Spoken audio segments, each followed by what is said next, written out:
no es tanto una conferencia, no es punto A, punto C, son vivencias, emociones, situaciones, horrores, alegrías. Es una mezcla de todo eso que nos está llevando a la situación en la que nos encontramos ahora. Por eso, si cuando yo empiezo a hablar, alguien tiene una pregunta que no tenga el menor reparo en pedir eso, que tengo una pregunta, que dejaré lo que estoy diciendo por la pregunta esa, ¿no? Porque no va a romper un hilo que tengo ya expresado. Pues muchas gracias. Como decía el señor José María, nos encontramos con unas 8 hectáreas que nos ofreció el gobierno local y un árbol.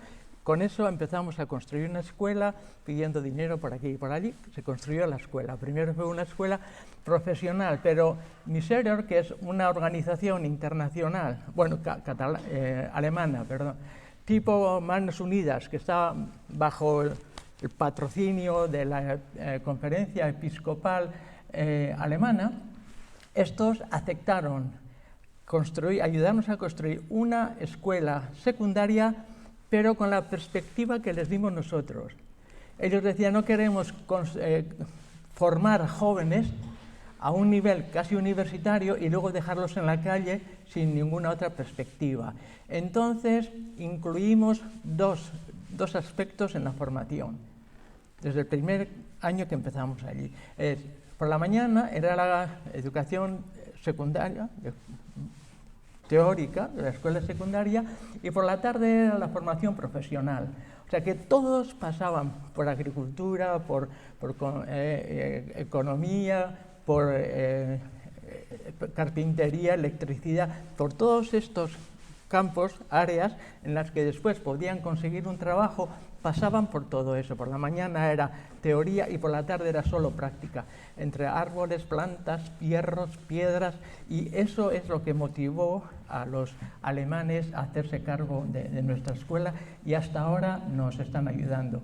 A los 5 años, entonces en Tigray, el año 91, había como 9 escuelas secundarias para una población de 9 millones de habitantes.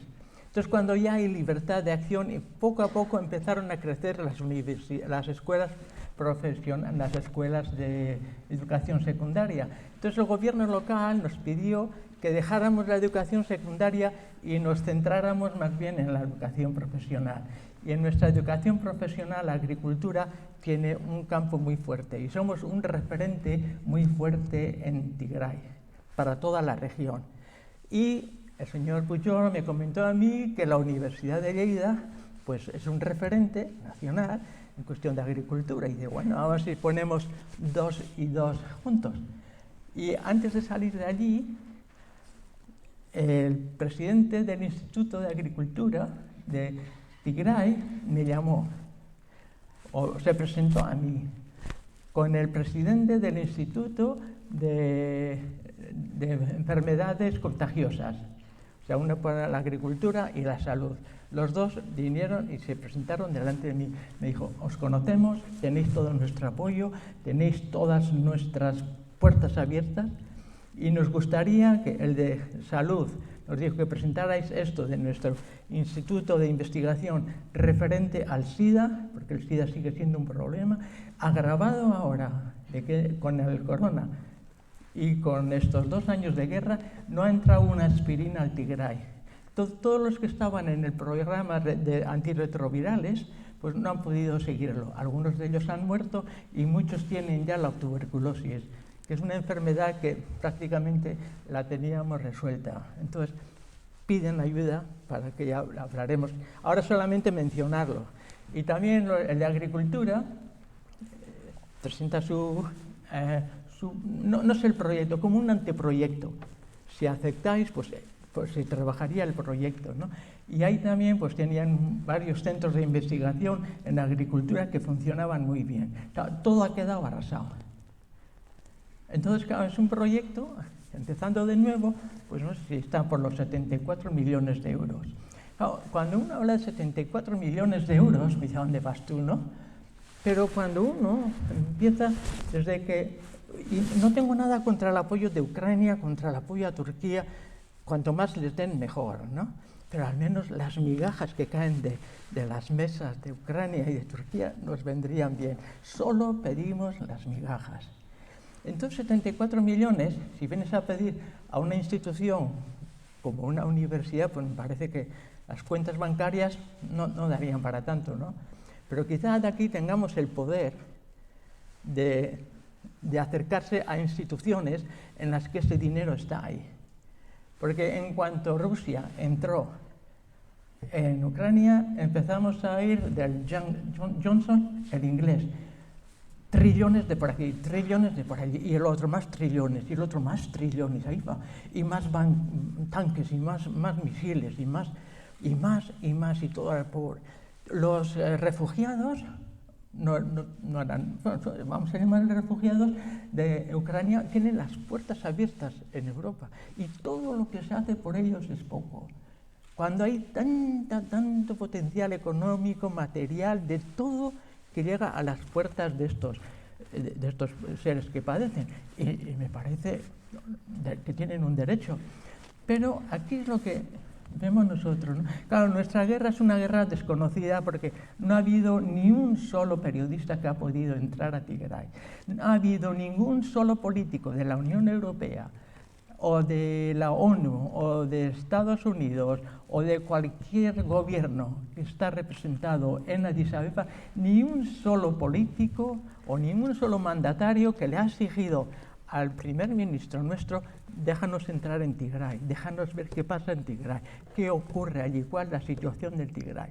Todo lo han resuelto desde Addis Abeba, con el agravante de que al empezar la guerra esta, el primer ministro nunca dijo que se trataba de una guerra. Como bien lo ha dicho el señor Pujol, era pues eso, un movimiento para establecer la ley y el orden en Tigray. Cuando leímos eso, la ley y el orden, los que habéis estado allí, todos habéis dicho que es un país tranquilo, acogedor, simpático, todo lo bueno que puede tener un país lo podía ofrecer Etiopía en general y en particular Tigray. Esa vivencia la habéis tenido allí vosotros. Cuando yo leí que el Parlamento de Etiopía había declarado terroristas y criminales a los de Tigray, os aseguro que tuvo que leerlo 3 veces, ¿no? Mi lectura es correcta. Los llaman criminales y terroristas. Echando un poco para atrás, cuando yo salí de casa el año 70, dejé a mi madre, más o menos, como decía ella, mujer eterna, mujer enferma, mujer eterna. Yo le dije, voy a volver dentro de unos años y nos veremos. Y ella me decía, no, tú te vas y yo ya he acabado con mi función aquí y tal, ¿no? No nos vamos, me decía, nos veremos en el Valle de Josafat. Bueno, yo llego a Tanzania, escribo la carta y entonces era por correo y cosas de estas, ¿no? Que una carta, pues 1 mes, 2 meses. Cuando recibo la primera carta de mi casa, leo que Abelín Nacional, mi madre, que había muerto, que tenía un hijo en las misiones. Leí otra vez, ¿sí? Leí tercer, sí, es verdad, mi madre ha muerto. Es verdad, los tigriños son terroristas. Y pero, ¿cómo puede ser? Si he vivido con ellos. Tanto es así que cuando en octubre del 2020 yo salía para aquí a que me operaran de glaucoma, que fui operado de glaucoma, la gente de mi entorno me decía, no vayas, que en el Estado español con el corona hay mucho peligro, que aquí estás más seguro, que aquí tenemos tranquilidad, espera que pase el proceso ese del corona y después vas y te operas. Pues me viene en contra de la voluntad de ellos. Y 4 días después estalló esta operación, que él nunca llamó guerra. Como nunca llamó esto ser una guerra, claro, yo creo que en la Unión Europea y en la ONU los políticos estaban encantados, porque no podían pedir el estado de refugiados. No, allí no hay guerra, pero había 7 ejércitos contra Tigray.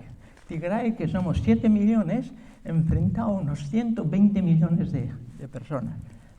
Y decían, allí no hay guerra, es un movimiento para instituir la ley y el orden. Incluso ahora, que llevábamos 2 años de guerra, que yo he estado el último año allí entre ellos, que no hay guardias de seguridad, no hay guardias de tráfico, la serenidad de la gente, la ley, el orden que reina allí, ya, estos son extraordinarios. No hay robos, no hay crímenes, no hay violencia, no hay nada. Y teníamos todo el campo, era como un campo de concentración, que los límites eran los límites territoriales, ¿no? Ibas allí y sabías que tenías que volver. Estabas allí y sabías que tenías que ir por aquí. Pero no podías hacer nada, ni negociar. Los bancos, todo estaba cerrado. No entraba la comida, todo estaba cerrado. Era necesidad de todo, pero la calidad de la gente, eso me ha impresionado. Y también ahora me impresiona la calidad de los políticos que hay en Tigray.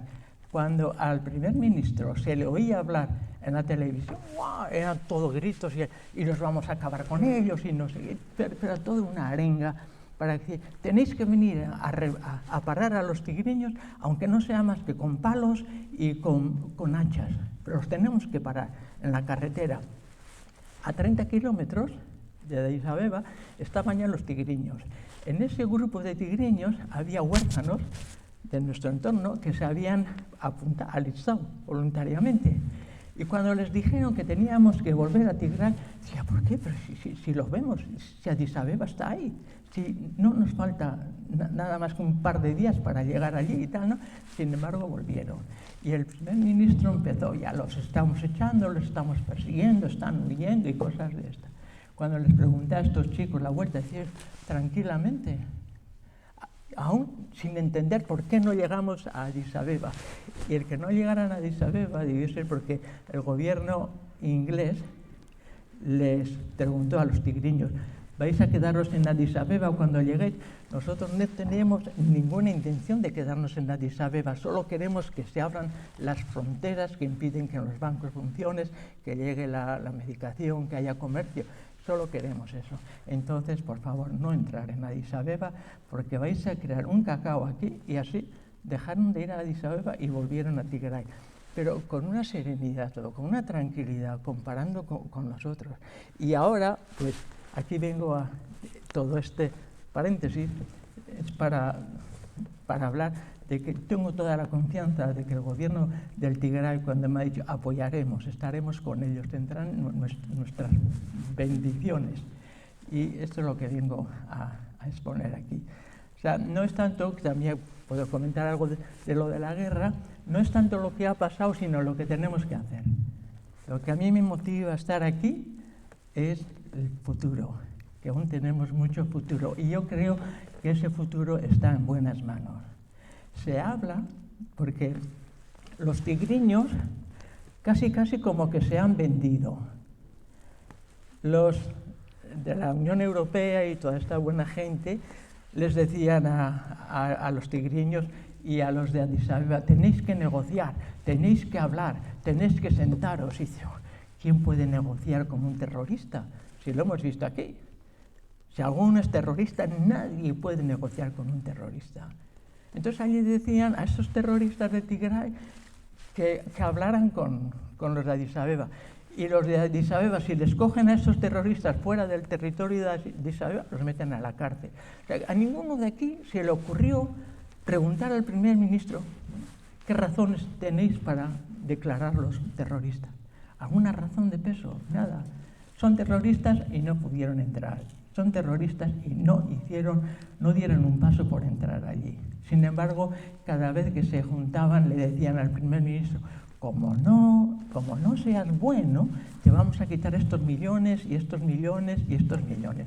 Volvían al mes, como no seas bueno, te vamos a quitar estos millones, y al final era perro ladrador, poco mordedor. Ya se acostumbró a tantas amenazas que no llegó ninguna, ¿no? Pues en esas estamos. De que ahora, en ese encuentro que se organizó en África del Sur, entre los tigriños y el gobierno feudal, entonces llegaron a una serie de acuerdos. Los tigriños tenían que devolver todas las armas, bien tanques o misiles que tenían. Y los soldados tigriños tenían que volver a sus casas. Y esto se ha hecho. Los tanques que tenía, los misiles que tenía, todo lo que tenía el gobierno tigriño, el ejército tigriño, era lo que iban recuperando de los nacionales o de los 6 otros ejércitos. Cuando perdían una batalla, dejaban eso y ellos han ido, pues eso, arreglando los tanques y utilizando los tanques y los misiles y todo eso. Entonces les pedían que devolvieran eso, ya han devuelto eso. Les pedían también que todos los tigriños estuvieran en sus casas, que no estuvieran en los frentes. Todos los tigriños están o bien en sus casas. De hecho, los huérfanos, que eran unos 20 de nuestro entorno, todos han vuelto a casa. Y luego, pues eso, hay unos cuantos que se han quedado como en centros de formación militar. Pues, tanto es el presupuesto que tiene esta gente, que los encargados de los centros de formación militar nos pedían a ver si podíamos darles algunos balones o algunos instrumentos de música cultural para tener entretenidos a los jóvenes y tal, ¿no? Entonces, Tigray ha cumplido con todo esto, pero el gobierno central, con nada, los bancos siguen cerrados, no entra la comida, las carreteras están cerradas. Electricidad tenemos, eso sí, pero todos los demás servicios, la medicina, los hospitales, las bombas que cayeron eran muy débiles, y pues de los edificios, que todos son de planta baja, pues el 90% de los edificios, tanto de empresas como de hospitales como de escuelas, está intacto. O sea, la recuperación de Tigray a este nivel de edificios es prácticamente nula.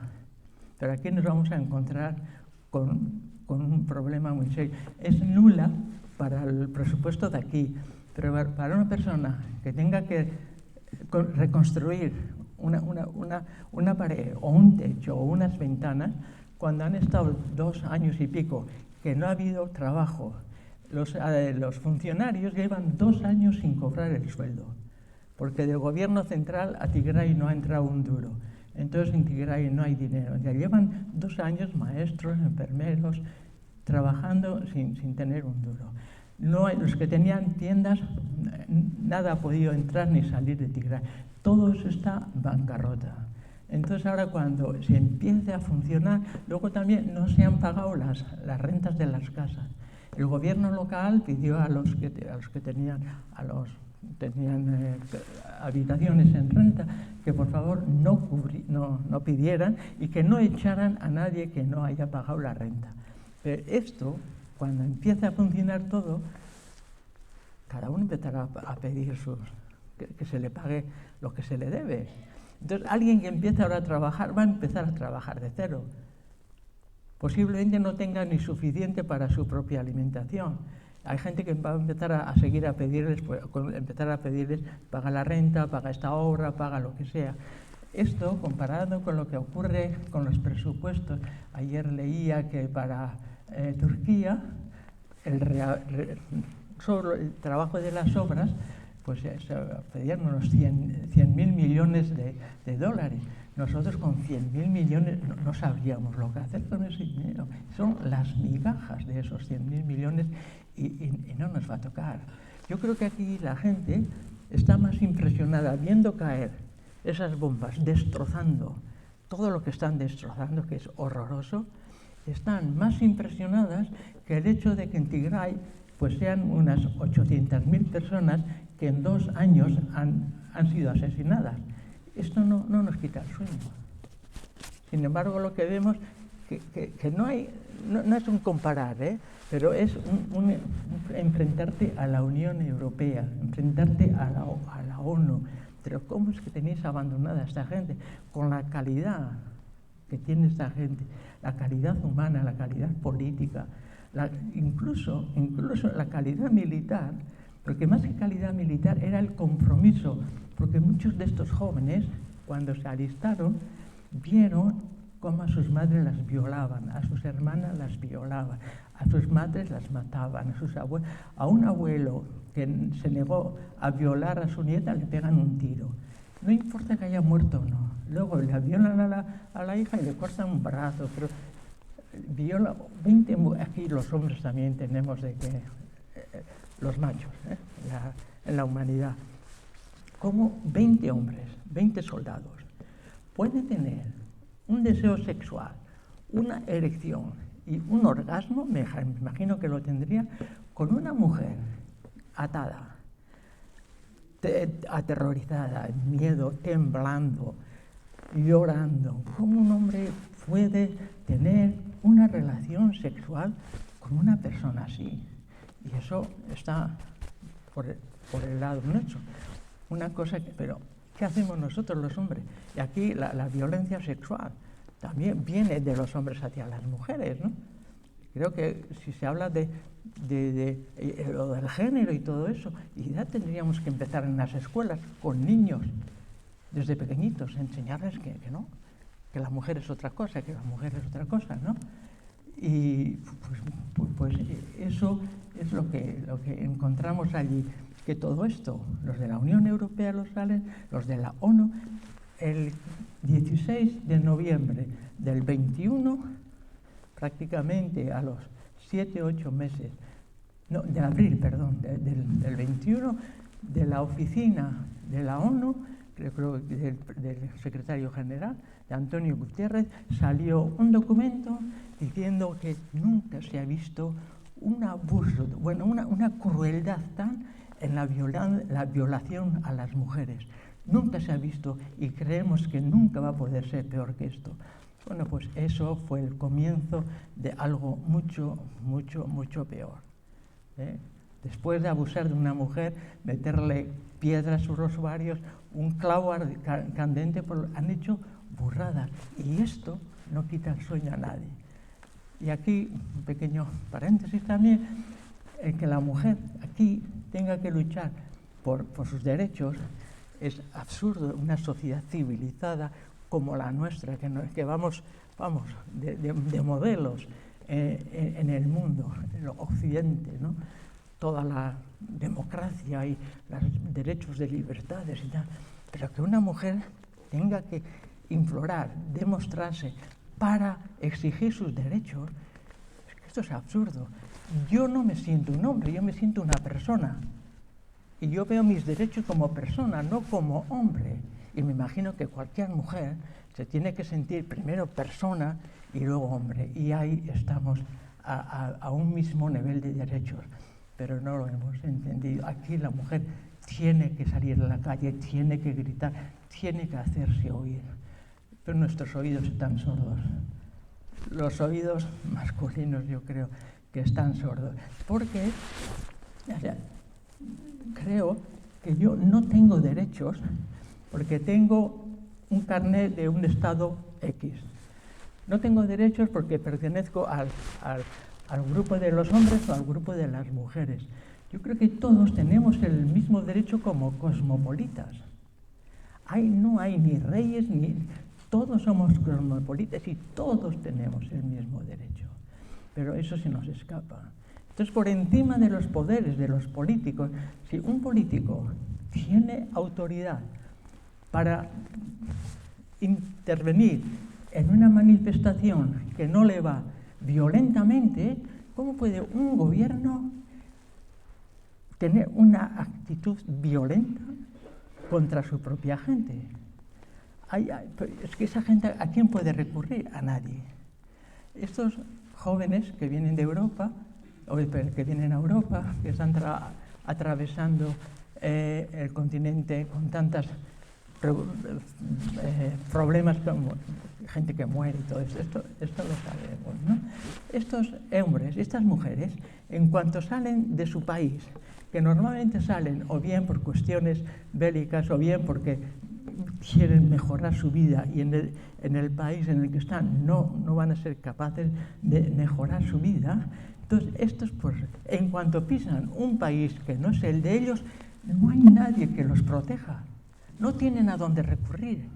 Y tendría que haber esta sociedad de los sabios, que tiene que ser multicultural, multifilosófica, multivivencial, lo que cada uno vive en su entorno, ¿no?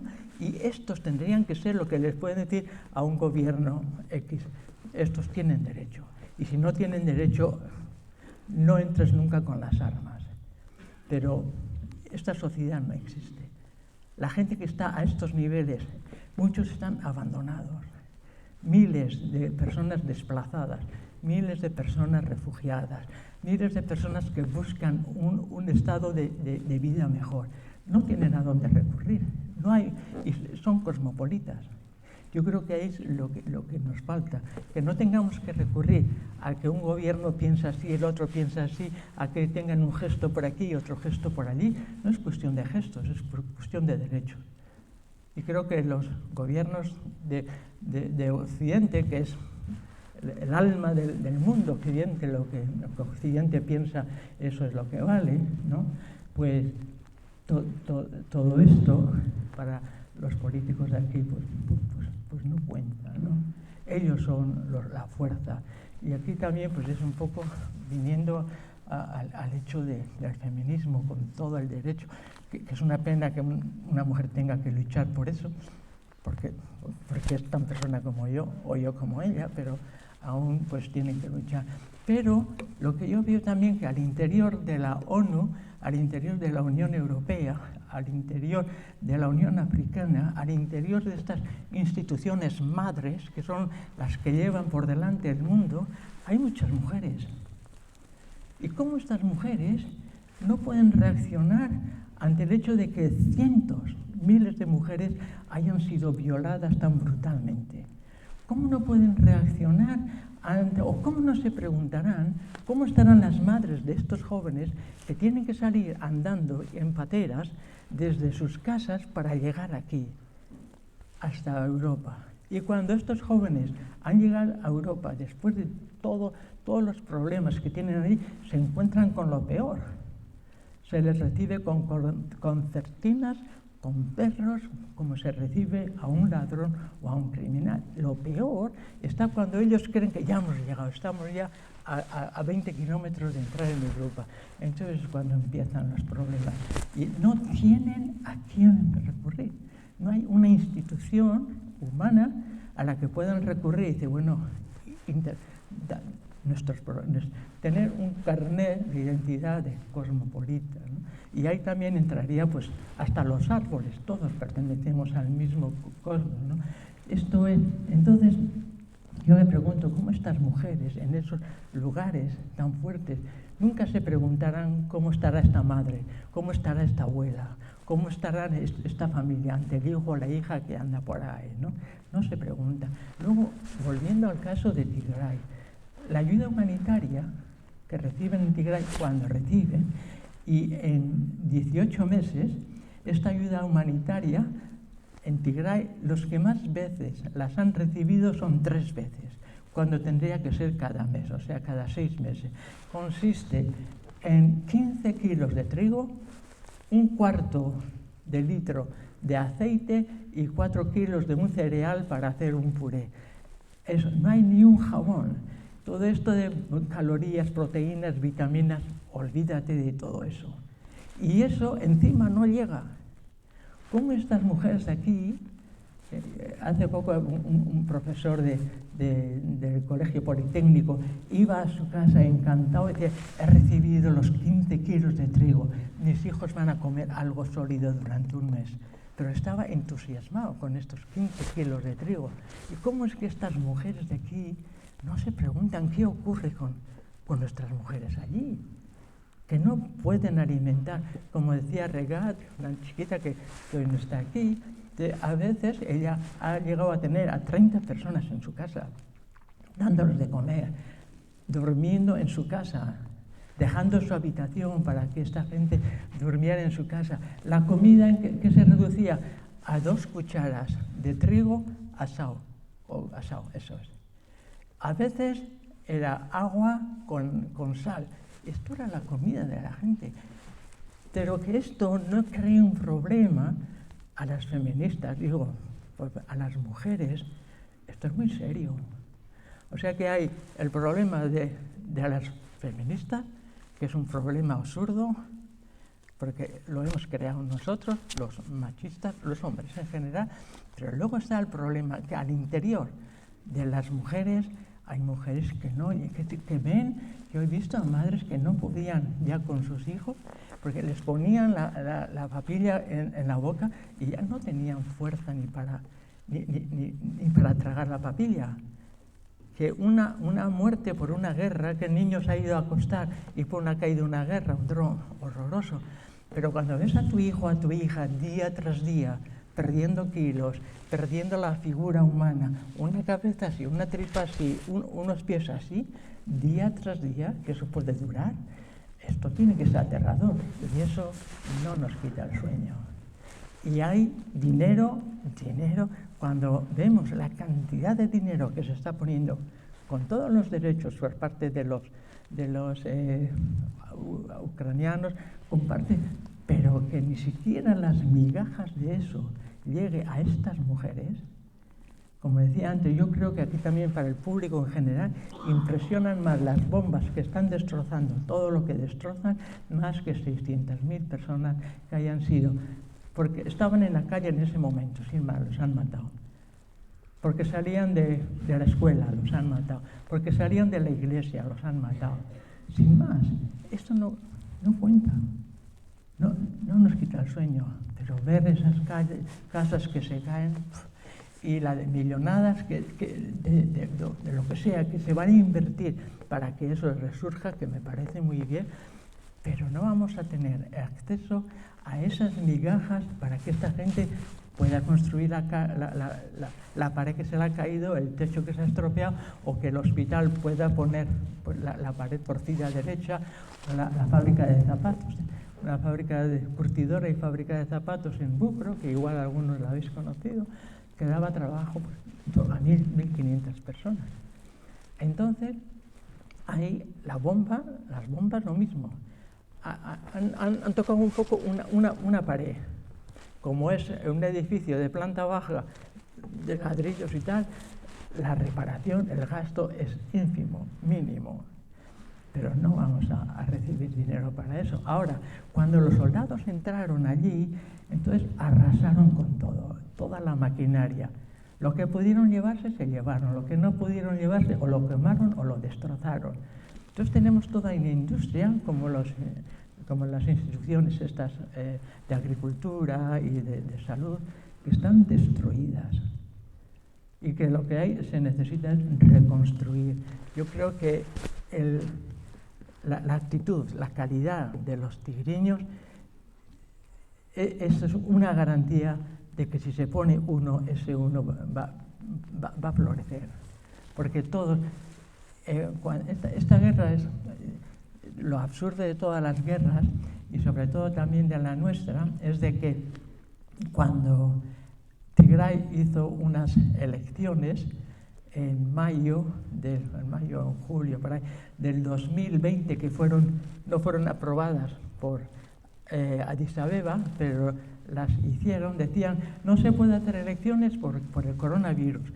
Y decían los tigriños, si las calles están llenas de gente. Y yo vi las elecciones como se hicieron, la gente iba y nadie tenía mascarillas, pero al menos para votar cada uno tenía su mascarilla, y luego había un hombre con un chaleco especial que era una persona, y un palo organizando un poco que la gente pasara a votar y tal, ¿no? Entonces decían, no, por el corona, y estos decían los tigriños, no es por el corona. El primer ministro, al entrar hacía parte del gobierno anterior. Al entrar como primer ministro, disolvió la coalición de 4 partidos que había. Disolvió todo lo que estaba haciendo que el país funcionara. Y se presentó como partido único. Pero no tenía necesidad de presentar ideario político ni nada. Él se presentó y yo soy yo y tenéis que votar. Allí fue el único que pudo presentarse a un nivel nacional y el único que pudo presentarse a esa elección. Esa elección se hizo como un año después de la de los tigriños. La de los tigriños no se hizo por el corona. En ese año no había habido ninguna campaña contra el corona. O sea que el año cuando organizó las elecciones oficialmente reconocidas, el corona tenía que estar mucho más extendido. Y cuando él salió elegido, se ven fotos que lo llevan a hombros, como cualquier torero por la puerta grande, ¿no? Y en la foto ni él siquiera tiene la mascarilla. De una foto de unas 20 o 30 personas, se ve que unas 7 tienen la mascarilla. Y luego, de fondo de la foto, se ve el estadio. El estadio no se ve las caras, pero se ve que la gente estaba una contra el otro, que el metro y medio de distancia, nada. Si a estos se les castigó por haber ido contra una ley, contra la salud pública, por poner en peligro el corona, pues sus elecciones eran mucho peor en cuanto al corona y las pocas garantías que ofrecían además para evitar contagios, ¿no? Pues así estamos, ¿no? Y yo creo que, como decía antes, políticamente en Tigray ni se ha ganado ni se ha perdido, porque en esas elecciones el 99% de la población estaba con el gobierno. Tigray hoy por hoy es una piña. No es una piña política porque el concepto de política, incluso aquí también, ¿no? Que somos una demócratas y tal. Yo me pregunto, ¿cómo, si somos tan demócratas, cómo un partido, ya un mes o 2 meses antes de las elecciones, tiene que empezar a ganar adeptos? ¿Qué ideario político tiene esa gente que no sabe a quién va a votar? Que tiene que esperar hasta el último momento a ver quién me ha dorado la píldora mejor. Y luego le vota a ese sabiendo que no se van a hacer cargo de lo que han prometido, porque siempre hay razones de Estado, que son las que no sabíamos entonces, ¿no? Pero en un país donde la democracia florece, donde todo el mundo habla, somos demócratas y tal, los políticos tienen que salir a buscar el voto indeciso, y son millones los indecisos. ¿Qué concepto político pueden tener? ¿Qué formación política pueden tener estos indecisos? Cero. ¿Quién se deja engañar? Y esto me recuerda a lo que se hacía en Tanzania. Para las elecciones, en un país donde no había ni periódicos ni radios, pues lo que hacían es, bueno, se van a presentar 2 candidatos por los pueblos. Un candidato tenía el símbolo de la casa, el otro tenía el símbolo de la azada.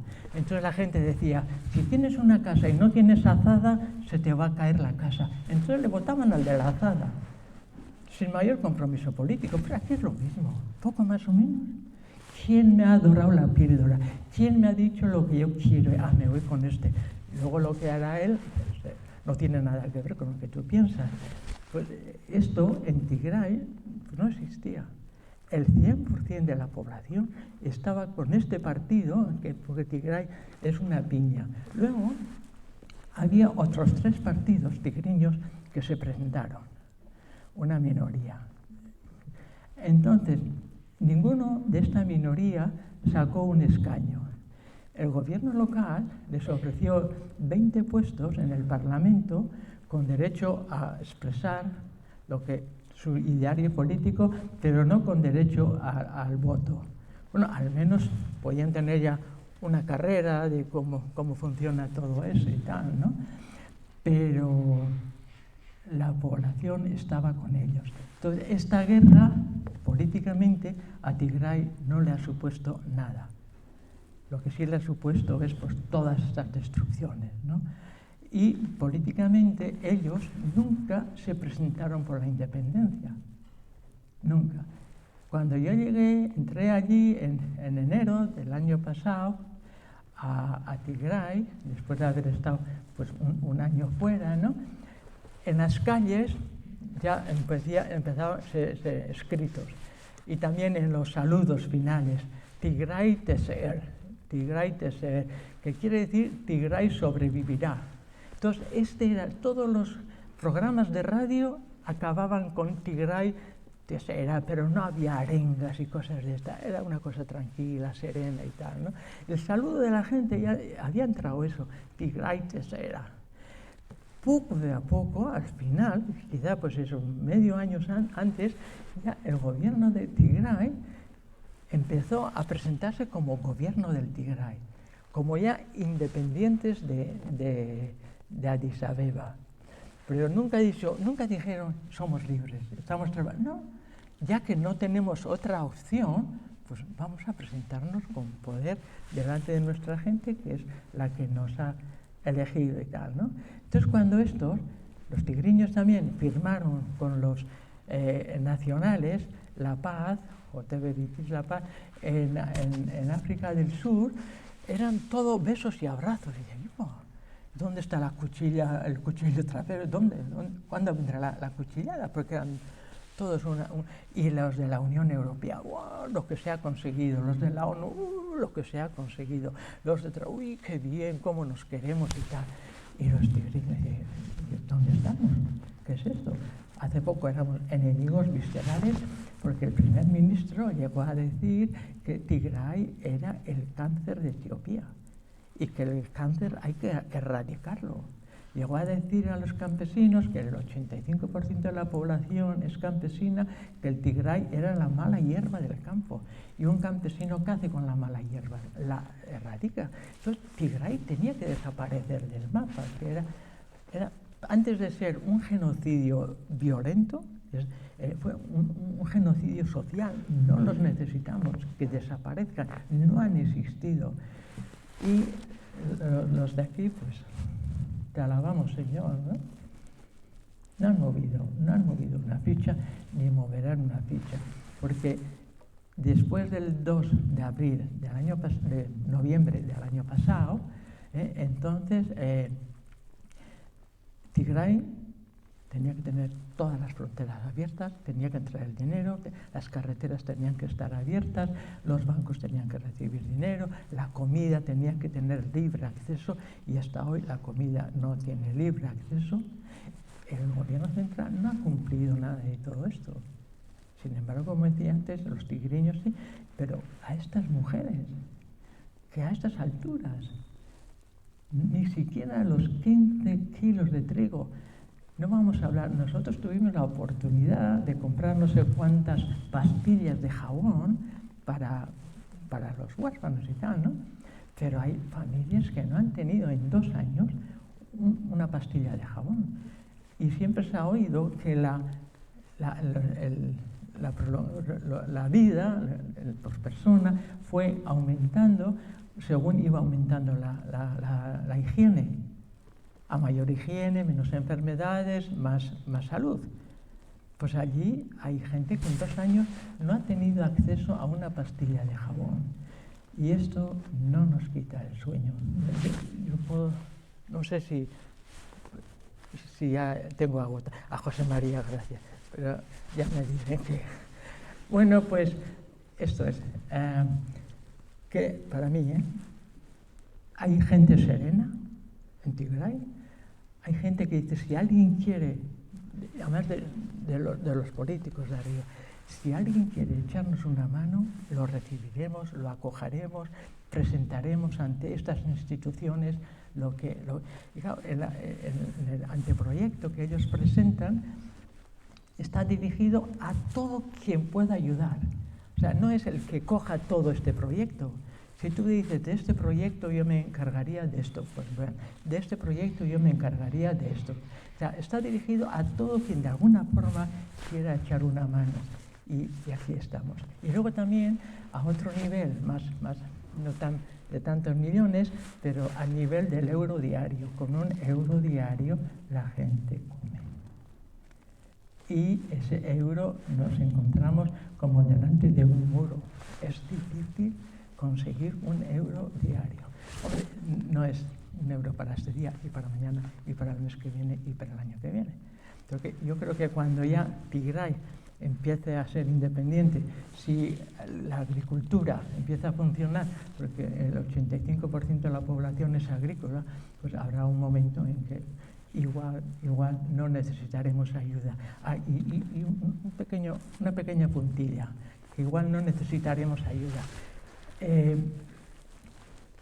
Los emigrantes, que aquí los tenemos. Y todo es una cuestión de actitud, porque todo va unido. Estos inmigrantes que son jóvenes, muchos que han venido de África, que es el continente más rico, el Congo es uno de los países más ricos del mundo, muchos de ellos están aquí. Y como comentaba, cuando ves un chico, una chica de 1,80, fuerte, con una cara, con una sonrisa, con una serenidad, ofreciéndote un par de calcetines para que se los compras y a veces ni les miramos a la cara, eso es peor que decirles, vete por ahí con tu... El hecho de que ni siquiera el mejor desprecio es no hacer aprecio. Que a estos jóvenes, encima de... vienen a quitarnos nuestro dinero, nuestro trabajo. Un pequeño ejemplo, que Luis lo conoce muy bien. En la ciudad de San Luis, en Senegal, la gente ha ido viviendo del pescado, es costera, una ciudad costera. La gente ha ido viviendo durante años y años del pescado. Entonces, hacia el año 2000, los barcos de pesca de aquí, me imagino que los barcos vascos estarían también por ahí, fueron allí y arrasaron con todo el pescado. Entonces, aquella gente se quedó sin nada.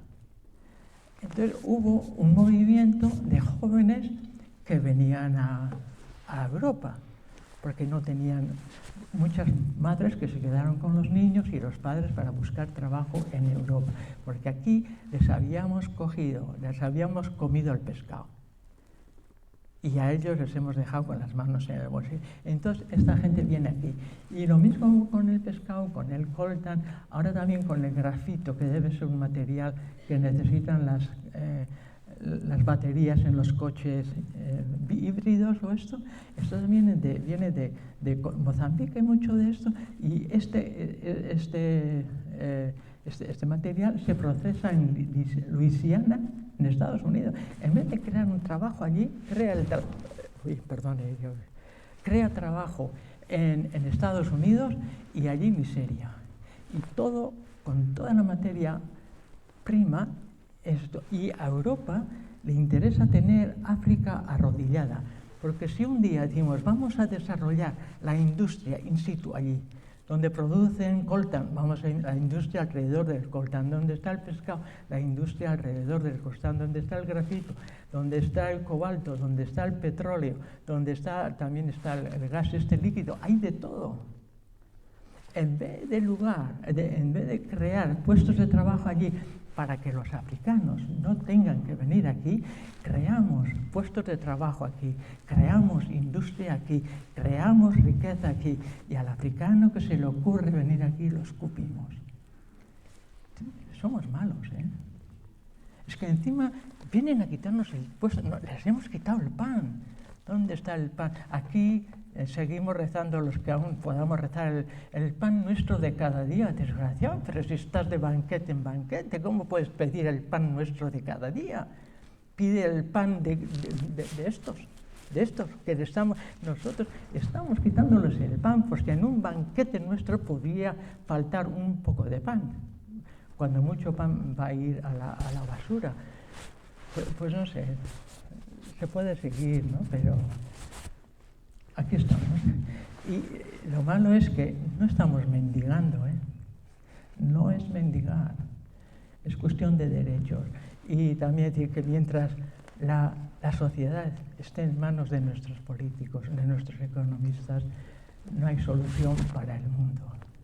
Hay 150.000 personas que mueren de hambre al día, que eso no es una noticia no sabida. Cuando las Torres Gemelas, que murieron 3.000 y pico, ese mismo día el secretario general de la ONU, que creo que era el mismo, el Antonio Guterres, pero este día de hambre han muerto 140 y tantas mil personas. Pero eso dijo, yo creo que bostezando, porque no tomó ninguna acción referente a eso. Y esta gente no tiene esa institución cosmopolita que puede decir a los políticos y economistas, estos son tan personas como tú, tienen los derechos que tienes tú, y les está robando los derechos. Bueno, pues ya. Se puede hablar más, pero creo que es la hora de ir a cenar, ¿no? La ventaja mía es que no tengo hijos que me están esperando para cenar. Pues, gracias.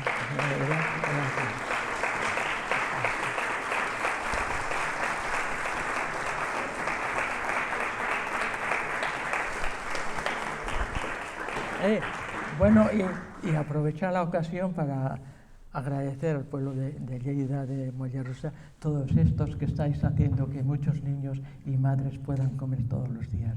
Esto sale del corazón. Gracias.